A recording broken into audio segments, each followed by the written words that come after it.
ओम शांति। आज की तारीख है 5 अक्टूबर 2015। साकार महावाक्य। बाबा कहते, मीठे बच्चे, नाजुकपना भी दे अभिमान है। रूसना, रोना, ये सब आसुरी संस्कार तुम बच्चों में नहीं होने चाहिए। दुख सुख मान अपमान सब सहन करना है। कहीं कहते हैं ना, रोना तो आ जाता है। हाँ, रोना तो आ ही जाता है ना। कोई कुछ कह दे तो रोना नहीं आएगा क्या? या कोई ऐसा हो तो उससे रूठ नहीं सकते क्या? रूठ नहीं सकते। उसको पता कैसे चलेगा कि हमको उसकी बात का बुरा लगा है, तो हम उससे रूठेंगे। तो हम बताएंगे ना एक तरह से कि हमको बुरा लगा है। अब रूठे ना, रूसे ना, तो कैसे उसको पता पड़े कि हमें बुरा लगा? तो ये जो सब संस्कार हैं, ये बाप के दिए हुए नहीं है। ना रूठना, ना रूसना, ना रोना, ये सब नाजुकपना है। ये जो रोते हैं ना, बाबा ने कहा 3 तरीके से रोते हैं। एक तो नैनों से तो सब रोते पता पड़ जाते हैं। एक मुख से भी रोते हैं, माना रूठते हैं, रूसते हैं, वो भी एक तरह का रोना ही है। एक मन से रोते हैं। तो बाबा ने मना किया है तीनों से रोना के लिए। मना किया या किसी को परमिशन दी है? मना किया है। तो जो बाप मना करे तो वो फिर करना चाहिए। मना उस समय हमें ये भी फीलिंग नहीं आती कि ये गलत चीज है। कमाल की बात है। कोई कार्य गलत करो तो ये फीलिंग तो आनी चाहिए ना कि ये गलत चीज है। पर इतनी आदत पड़ी है कि ये भी भूल गया है कि ये एक गलत चीज है। नाजुकपना, इतनी कमजोरी है कि हल्की सी बात का भी बहुत जल्दी बुरा मान लेते। आज का प्रश्न, सर्विस में ढीलापन आने का मुख्य कारण क्या है? उत्तर, जब देह अभिमान के कारण एक दो की खामियां देखने लगते हैं तब सर्विस में ढीलापन आता है। आपस में अनबनी होना भी देह अभिमान है। मैं फलाने के साथ नहीं चल सकता, मैं यहाँ नहीं रह सकता, यह सब नाजुकपना है। यह बोल मुख से निकालना माना कांटे बनना, ना फरमान बरदार बनना। बाबा कहते, बच्चे तुम रूहानी मिलिट्री हो, इसलिए ऑर्डर हुआ तो फौरन हाजिर होना चाहिए। कोई भी बात में आनाकानी मत करो। ओम शांति। रूहानी बाप बैठ रूहानी बच्चों को समझाते हैं। रूहानी बाप बैठ माना ब्रह्मा तन में बैठ रूहानी बच्चों को समझाते हैं। बच्चों को पहले पहले ये शिक्षा मिलती है कि अपने को आत्मा निश्चय करो। देह अभिमान छोड़ देही अभिमानी बनना है। हम आत्मा हैं, देही अभिमानी बने तब ही बाप को याद कर सकें। वह है अज्ञान काल, यह है ज्ञान काल। ज्ञान तो एक ही बाप देते हैं जो सर्व की सद्गति करते हैं, और वह है निराकार, अर्थात उनका कोई मनुष्य आकार नहीं है। जिसको मनुष्य का आकार है उनको भगवान नहीं कह सकते। अब आत्माएं तो सब निराकारी ही हैं, परंतु देह अभिमान में आने से अपने को आत्मा भूल गए हैं। अब बाप कहते तुमको वापस जाना है, अपने को आत्मा समझो। आत्मा समझ बाप को याद करो, तब जन्म जन्मांतर के पाप भस्म हो और कोई उपाय नहीं। आत्मा ही पतित, आत्मा ही पावन बनती है। बाप ने समझाया है, पावन आत्माएं हैं सत्युग त्रेता में, पतित आत्मा फिर रावण राज्य में बनती है। सीढ़ी में भी समझाया है, जो पावन थे वे पतित बने हैं। 5000 वर्ष पहले तुम सब आत्माएं शांति धाम में पावन थी, उसको कहा ही जाता है निर्वाण धाम। फिर कलयुग में पतित बनते हैं तब चिल्लाते हैं, हे पतित पावन आओ। बाबा समझाते हैं, बच्चे मैं जो तुमको ज्ञान दे रहा हूँ पतित से पावन होने का, वह सिर्फ मैं ही देता हूँ, जो फिर प्रायलोक हो जाता है। बाबा समझाते हैं, बच्चे मैं जो तुमको ज्ञान दे रहा हूँ पतित से पावन होने का, वह सिर्फ मैं ही देता हूँ, जो फिर प्राय लोप हो जाता है। बाप को ही आकर सुनाना पड़ता है। यह मनुष्यों ने अथाह शास्त्र बनाए हैं। सत्युग में कोई शास्त्र होता ही नहीं। वहां भक्ति मार्ग रिंचक भी नहीं। कहाँ? सत्युग में भक्ति मार्ग रिंचक भी नहीं। अभी बाप कहते हैं तुम मेरे द्वारा ही पतित से पावन बन सकते हो। पावन दुनिया जरूर बननी ही है। मैं तो बच्चों को ही आकर राजयोग सिखाता हूँ। दैवी गुण भी धारण करने हैं। रूसना रोना ये सब आसुरी स्वभाव है। रूसना रोना ये सब आसुरी स्वभाव है। बाप कहते हैं दुख सुख मान अपमान सब बच्चों को सहन करना है, नाजुकपना नहीं। मैं फलाने स्थान पर नहीं रह सकती हूँ, यह भी नाजुकपना है। इनका स्वभाव ऐसा है, ये ऐसा है, वैसा है, ये कुछ भी रहना नहीं चाहिए कि किसी को ये कहना इनका स्वभाव ऐसा है, ये ऐसा है, ये वैसा है। ऐसा आपके अंदर कुछ भी रहना नहीं चाहिए। मुख से सदैव फूल ही निकले, कांटा नहीं निकलना चाहिए। कितने बच्चों के मुख से कांटे बहुत निकलते हैं। किसको गुस्सा करना भी कांटा है। एक दो में बच्चों की अनबनी बहुत होती है, बनती नहीं ना एक दूसरे से, बहुत दिक्कत आती है। आपको कितनी दिक्कत आती होगी, बच्चे एक ही माँ बाप के और आपस में अनबनी, माना बनती ही नहीं है। अगर एक प्रयास करे तो बन सकती है, पर दोनों में से कोई एक भी प्रयास नहीं करता। ये भी तो देह अभिमान है। अनबनी बहुत होती है।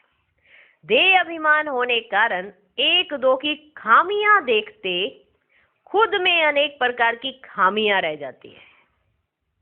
देह अभिमान है, दूसरे की गलती ढूंढ रहे हैं, गलती दूसरे की वही ढूंढता है जो खुद गलत होता है। नहीं तो सही व्यक्ति वो ये कहता है मुझे मेरा कार्य करना है, दूसरे की गलतियां बाबा देख लेगा ना। आपको किसने अधिकार दिया दूसरे की गलतियां निकालने का? आपके पास तो कोई राइट भी नहीं है। आप तो उस सीट पर भी नहीं हो जहां बाप है। बाप ही बताएगा ना क्या गलती है क्या सही है। आप जज करने वाले कौन होते हो? तो दूसरे की खामियां निकालना और निकालते ही रहना, उससे खुद की खामियां निकलती ही नहीं, खुद में खामियां रह जाती है। इसलिए फिर सर्विस ढीली पड़ जाती है। बाबा समझाते हैं यह भी ड्रामानुसार होता है, सुधरना भी तो है। ये भी तो याद रखो कि मुझे सुधरना भी है। ये भूल जाते हैं। दूसरे की गलती निकालने की आदत सी पड़ जाती है। यहाँ ये गलत है, यहाँ ये गलत है, यहाँ ये गलत है। उन्हें सब गलत ही दिख रहे होते हैं, उन्हें कोई सही नहीं लगता, क्योंकि गलती पे गलती निकालने की एक आदत पड़ गई। सुधरना भी तो है। मिलिट्री के लोग जब लड़ाई में जाते हैं तो उन्हों का काम ही है दुश्मन से लड़ना। अपने भाई बहनों से थोड़ा लड़ पड़ेंगे। उनका कार्य है दुश्मन से लड़ना, वो अपना कार्य निभाएंगे। मिलिट्री के लोग जब लड़ाई में जाते हैं तो उन्हों का काम ही है दुश्मन से लड़ना। फ्लड्स होती हैं, वह कुछ हंगामा हुआ तो भी बहुत मिलिट्री को बुलाते हैं। फिर मिलिट्री के लोग मजदूरों आदि का भी काम करने लग पड़ते हैं। वो भी कार्य करते हैं। वो ये नहीं कहते हम तो मिलिट्री के, हम क्यों ये मिट्टी उठाए। उनको ऑर्डर हुआ तो उनको वो हर कार्य करना होता है जहां उनकी जरूरत पड़ती है। वो हर कार्य बहुत खुशी खुशी करते हैं। वो अहंकार में नहीं रहते कि हम तो मिलिट्री के हैं। मिलिट्री वाले उस समय याद नहीं रखते कि हम मिलिट्री के हैं। हमारी सेवा क्या है, हम अपनी सेवा करने आए हैं, हमको गवर्नमेंट ने भेजा है, हमको ये कार्य करना है। उनको ध्यान में कार्य रहता है, अपने मेडल नहीं कि अरे इतने मेडल लगे मैं मिट्टी उठाऊं, मेरा मेडल गंदा हो गया तो। उस समय मेडल और चमकेगा। और मिलेगा उन्हें कि मिलिट्री ने इतनी सेवा की। सबके जहन में मिलिट्री कितनी रहती है कि कहीं भी कुछ हो, मिलिट्री पहुंच गई ना, सब कार्य हो जाएगा, कोई दिक्कत नहीं। कहीं भी कोई फ्लड्स आती है, कुछ भी होता है, कोई हंगामा होता है, तो क्या करते हैं? मिलिट्री को बुलाते हैं। सिर्फ लड़ाई के मैदान में नहीं, सहयोग में भी मिलिट्री को ही बुलाते हैं। सोचो कितना अहम रोल है मिलिट्री का। और हम क्या हैं? रूहानी मिलिट्री। और हम ये डिसाइड करते हैं कहाँ हमें सेवा करनी है, कहाँ नहीं करनी। ये मैं कर सकती आत्मा की, ये मैं नहीं कर सकती। फ्लड्स होती है, वह कुछ हंगामा हुआ तो भी बहुत मिलिट्री को बुलाते हैं। फिर मिलिट्री के लोग मजदूरों आदि का काम भी करने लग पड़ते हैं। गवर्नमेंट मिलिट्री को ऑर्डर करती है, यह मिट्टी सारी भरो। अगर कोई ना आया तो गोली के मुंह में। गवर्नमेंट का ऑर्डर मानना ही पड़े। बाप कहते तुम भी सर्विस के लिए बांधे हुए हो। बाप जहां भी सर्विस पर जाने के लिए बोले, छठ हाजिर होना चाहिए। वही सोचते थे सर्विस तो बाबा वही बोलेंगे सुनाने की, हम तो हाजिर ही हैं। बाबा कोई भी सर्विस बोल सकते हैं, तो झट हाजिर होना चाहिए। बाप कहते तुम भी सर्विस के लिए, बाप जहां भी सर्विस पर जाने के लिए बोले, झट हाजिर होना चाहिए। नहीं माना तो मिलिट्री नहीं कहेंगे, वे फिर दिल पर नहीं चढ़ते। तुम बाप के मददगार हो सबको पैगाम देने में। अब समझो कहाँ बड़ा म्यूजियम खोलते हैं। कहते हैं 10 माइल दूर है, सर्विस पर तो जाना पड़े ना। खर्चे का ख्याल थोड़े ही करना है। बड़े से बड़ी गवर्नमेंट, बेहद के बाप का ऑर्डर मिलता है, जिसका राइट हैंड फिर धर्मराज है। उनकी श्रीमत पर ना चलने से फिर गिर पड़ते हैं। श्रीमत कहती है अपनी आंखों को सिविल बनाओ। काम पर जीत पाने की हिम्मत रखनी चाहिए। बाबा का हुक्म है, अगर हम नहीं मानेंगे तो एकदम चकनाचूर हो जाएंगे। 21 जन्मों की राजाई में रोला पड़ जाएगा। बाप कहते हैं मुझे बच्चों के बिगड़ तो कभी कोई जान न सके। कल्प पहले वाले ही आहिस्ते आहिस्ते निकलते रहेंगे। यह है बिल्कुल नई नई बातें। यह है गीता का युग, परंतु शास्त्रों में इस संगम युग का वर्णन नहीं है। गीता को ही द्वापर में ले गए हैं, लेकिन जब राजयोग सिखाया तो जरूर संगम होगा ना।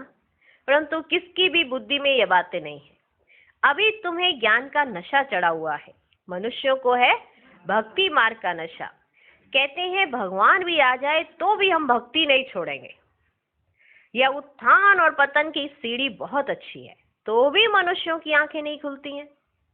माया के नशे में एकदम चकनाचूर है। ज्ञान का नशा बहुत देरी से चढ़ता है। पहले तो दैवी गुण भी चाहिए। बाप का कोई भी ऑर्डर हुआ तो उसमें आनाकानी नहीं करनी है।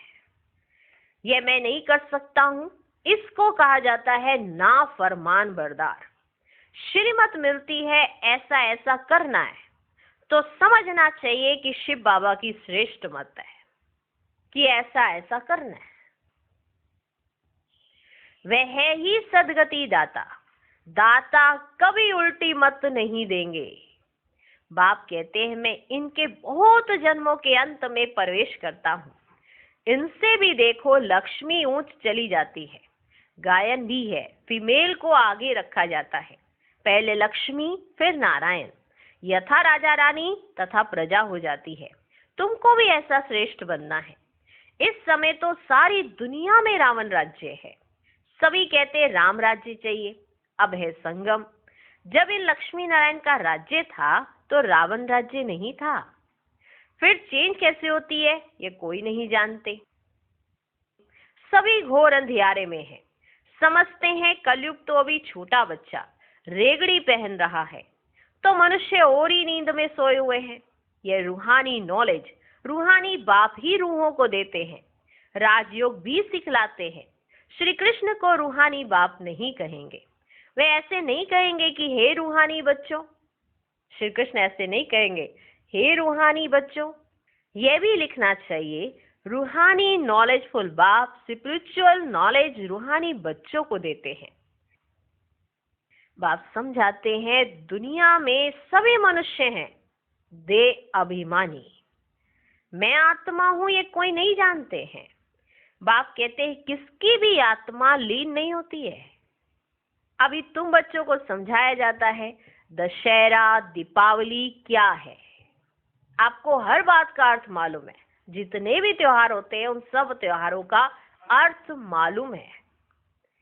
मनुष्य तो जो भी पूजा आदि करते हैं सब ब्लाइंड फेथ की, जिसको गुड्डी पूजा कहा जाता है, पत्थर पूजा कहा जाता है।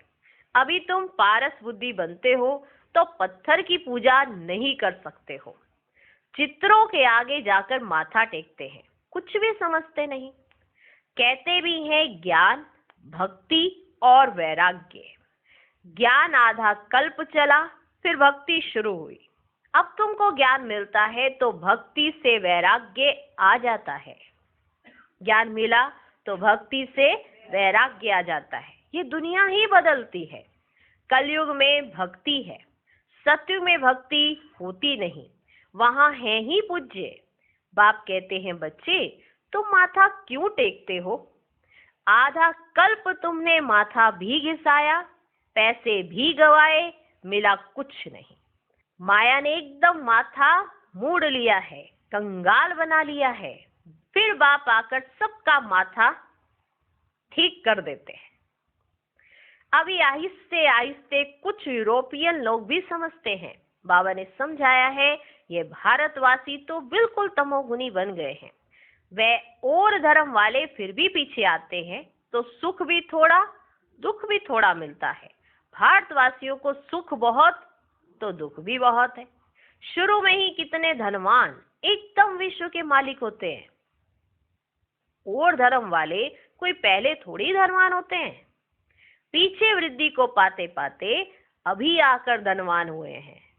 पहले वो धनवान नहीं होते हैं। अब फिर सबसे भिखारी भी भारत बना है। अंध श्रद्धालु भी भारत है। कहीं भी पत्थर रख दो, पूजा शुरू। कहते उस पत्थर की बड़ी मान्यता है, कुछ भी मांगो, कुछ भी मांगो। मांगने ही तो जाते और क्या करने जाते? कुछ भी मांगो माना मिल ही जाता है। 10 लोग ये बात बोलते हैं, 11वां 12वां 13वां जितने भी लोग आते हैं वो 10 को देखकर वो मांगते हैं, उनको भी मिल जाता है। ऐसे करते करते 50 100, लेकिन स्वयं के जीवन में कोई परिवर्तन नहीं आता। बस मांगने से मिल जाता है। जब जीवन नहीं परिवर्तित हुआ तो फिर क्या हुआ? सिर्फ आपने कहा ये साइकिल मुझे मिल जाए, साइकिल दिला दी भगवान ने। अब ये गाड़ी मुझे मिल जाए, गाड़ी दिला दी भगवान ने। पर गाड़ी, साइकिल, बाइक, इनसे सुख थोड़ा मिलेगा। ये निर्जीव चीजें थोड़ा आपको सुख दे देंगी। सुख तो आंतरिक सुख मिलेगा जो परमात्मा की याद से होगा। वो होता नहीं क्योंकि उसकी नॉलेज ही नहीं होती। तो परमात्मा आकर सबसे पहले इन सब चीजों से, ये भौतिक वस्तुओं से ध्यान हटाते हैं और हमारा जो हम ओरिजिनल में है उसका राज समझाते हैं। फिर हमें पता चलता है कि हमको रियल में सुख कौन सा चाहिए था। सब कुछ है लेकिन सुख और शांति नहीं है। सब कुछ होते सुख शांति क्यों नहीं है? क्योंकि सुख शांति इन सब कुछ चीजों से नहीं मिलने वाला। ये आंतरिक सुख और शांति जब तक हमें हमारी नॉलेज नहीं मिलती, हम परमात्मा को नहीं जान पाते और ये सृष्टि के आदि मध्य अंत को नहीं समझते, तब तक हम सुख शांति का अनुभव नहीं कर सकते हैं। तो ये राज बाबा ही समझाते हैं। अंध श्रद्धालु भी भारत है। ये भी ड्रामा बना हुआ है। बाप कहते हैं मैंने जिसको हेवन बनाया वह हेल बन गया है। मनुष्य बंदर बुद्धि बन गए हैं, उनको मैं आकर मंदिर लायक बनाता हूं। हम बन गए बंदर बुद्धि, 5 विकारों में फंस गए, हो गई बुद्धि बंदर जैसी। अभी बुद्धि बन रही है मंदिर लायक, फिर आधा कल्प पूजा होगी। संगम पर बुद्धि बनाई जाती है ऐसी। आधा कल्प राज्य करते हो, कोई भक्ति नहीं होती, कुछ कहीं पर कुछ मांगनी नहीं होती, सब कुछ मिला होता है। फिर जब आधा कल्प के बाद भक्ति शुरू होती है तो आप ही का यादगार बन जाता है। वंडरफुल। बाबा बच्चों को कितना ऊंच बनाते हैं। मनुष्य बंदर बुद्धि बन गए, उनको मैं आकर मंदिर लायक बनाता हूँ। विकार बड़े कड़े होते हैं, क्रोध कितना है। तुम्हारे में कोई क्रोध नहीं होना चाहिए। बिल्कुल मीठे, शांत, अति मीठे बनो। धारणाएं छोड़कर कोई मीठा ना बने, ये बात ध्यान रखना। ठीक, धारणाएं मत छोड़ना। ठीक है, बिल्कुल मीठे, शांत, अति मीठे बनो। यह भी जानते हो कोटों में कोई निकलते हैं राजाई पद पाने वाले। बाप कहते हैं मैं आया हूं तुमको नर से नारायण बनाने। उसमें भी 8 रत्न मुख्य गाए जाते हैं। 8 रत्न और बीच में है बाप। 8 है पास विद ऑनर्स, 100 भी नंबरवार पुरुषार्थ अनुसार। देह अभिमान को तोड़ने में बड़ी मेहनत लगती है। देह का भान बिल्कुल निकल जाए। कोई कोई पक्के ब्रह्म ज्ञानी हो जो होते हैं, उन्हों का भी ऐसे होता है। जो पक्के ब्रह्म ज्ञानी होते हैं उन्हों का भी ऐसे होता है। बैठे बैठे देह का त्याग कर देते हैं। बैठे बैठे ऐसे शरीर छोड़ते हैं, वायुमंडल एकदम शांत हो जाता है। और अक्सर करके प्रभात को शुद्ध समय पर शरीर छोड़ते हैं। अक्सर करके प्रभात के शुद्ध समय पर शरीर छोड़ते हैं। रात को मनुष्य बहुत गंद करते हैं। सुबह को स्नान आदि करके भगवान भगवान कहने लगते हैं। रात को गंद करते और सुबह स्नान आदि करते और फिर मुख से भगवान भगवान कहने लगते, पूजा करते हैं। बाप सब बातें समझाते रहते हैं कि सब तरह के बच्चे होते हैं, सब तरह के। प्रदर्शनी आदि में भी पहले पहले तुम अलफ का परिचय दो। पहले अलफ और बे। बाप तो एक ही निराकार है। बाप रचयिता ही बैठ रचना के आदि मध्य अंत का ज्ञान समझाते हैं। वही बाप कहते मामेकम याद करो। देह के संबंध छोड़ अपने को आत्मा समझ मामेकम याद करो। बाप का परिचय तुम देंगे, फिर किसको हिम्मत नहीं रहेगी प्रश्न उत्तर करने की। पहले बाप का निश्चय पक्का हो जाए, तब बोलो 84 जन्म ऐसे लिए जाते हैं। पहले बाप का निश्चय तो पक्का कराओ, फिर बोलो 84 जन्म ऐसे लिए जाते हैं। चक्र को समझ लिया, बाप को समझ लिया, फिर कोई प्रश्न उठेगा ही नहीं। बाप का परिचय देने बिगर बाकी तुम टिक टिक करते हो तो उसमें तुम्हारा टाइम बहुत वेस्ट हो जाता है, गला ही घुट जाता है। पहली पहली बात अलफ की उठाओ। टिक टिक करने से समझ थोड़ी सकते हैं। बिल्कुल सिंपल रीति और धीरे से बैठ समझाना चाहिए। जो देही अभिमानी होंगे वही अच्छा समझा सकेंगे। बड़े बड़े म्यूजियम में अच्छे अच्छे समझाने वालों को मदद देनी पड़े। थोड़े रोज अपना सेंटर छोड़ मदद देने आ जाना है। पिछाड़ी में सेंटर संभालने कोई को बिठा दो। आप कहीं पर सर्विस है तो वहां सर्विस देने जाओ और सेंटर संभालने के लिए किसी को बिठा दो। अगर गद्दी संभालने लायक कोई को आप समान नहीं बनाया है तो बाप समझेंगे कोई काम के नहीं, सर्विस नहीं की। अगर अपने पीछे से किसी को ऐसा लायक ही नहीं बनाया कि वो जाके बैठे या पीछे से संभाले, तो फिर आपने कोई सर्विस नहीं की, आप कोई काम के नहीं। बाबा को लिखते हैं सर्विस छोड़ कैसे जाएं। बाबा सर्विस छोड़कर कैसे जाएं? अरे बाबा हुक्म करते हैं फलानी जगह प्रदर्शनी है, सर्विस पर जाओ। अगर गद्दी लायक किसको नहीं बनाया है तो तुम किस काम के? बाबा ने हुक्म किया, झट भागना चाहिए। महारथी ब्राह्मणी उनको कहा जाता है। बाकी तो सब हैं घोड़े सवार प्यादे। बाकी तो सब हैं घोड़े सवार प्यादे। सबको सर्विस में मदद देनी है। इतने वर्ष में तुमने किसको आप समान नहीं बनाया है तो क्या करते थे? इतने समय में मैनेजर नहीं बनाया है जो सेंटर संभाले। कैसे कैसे मनुष्य आते हैं जिनसे बात करने का भी अकल चाहिए। मुरली भी जरूर रोज पढ़नी है और सुननी है। मुरली नहीं पढ़ी गोया अब्सेंट पड़ गई। तुम बच्चों को सारे विश्व पर घेराव डालना है। तुम सारे विश्व की सेवा करते हो ना, पति दुनिया को पावन बनाना, ये घेराव डालना है ना। अब कई बच्चे सुबह मुरली सुन लेते हैं, उसके बाद दिन में कभी पढ़ते ही नहीं।